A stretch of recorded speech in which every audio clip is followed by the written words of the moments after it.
भाई घबराए हुए लग रहे हो। उस सेठ दाऊद ने मुल्क का तगड़ा वकील किया है अपनी पैरवी के लिए। वो आज तक कोई केस हारा नहीं है।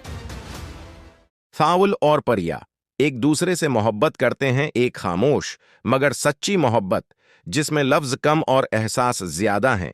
लेकिन उस कहानी की शुरुआत यहां से नहीं होती, बल्कि इससे पहले परिया की जिंदगी में अली यार आ चुका था।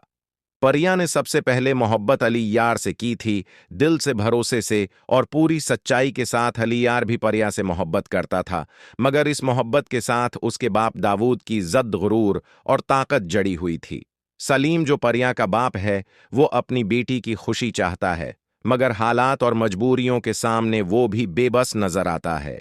वक्त गुजरता है, रिश्ते बदलते हैं, और वही परिया जो कभी अली यार की मोहब्बत थी, दोबारा तकदीर के एक मोड़ पर सावल की मोहब्बत बन जाती है। अब सावल और परिया एक दूसरे के हो चुके हैं, मगर अली यार का दिल अब भी वहीं रखा हुआ है जहां परिया ने पहली बार मोहब्बत का वादा किया था। ये कहानी सिर्फ 3 लोगों की मोहब्बत की नहीं, बल्कि 2 बापों की जद, एक बेटी के सब्र और 2 मोहब्बतों के टकराव की कहानी है। एक तरफ सावल की खामोश और वफादार मोहब्बत है, और दूसरी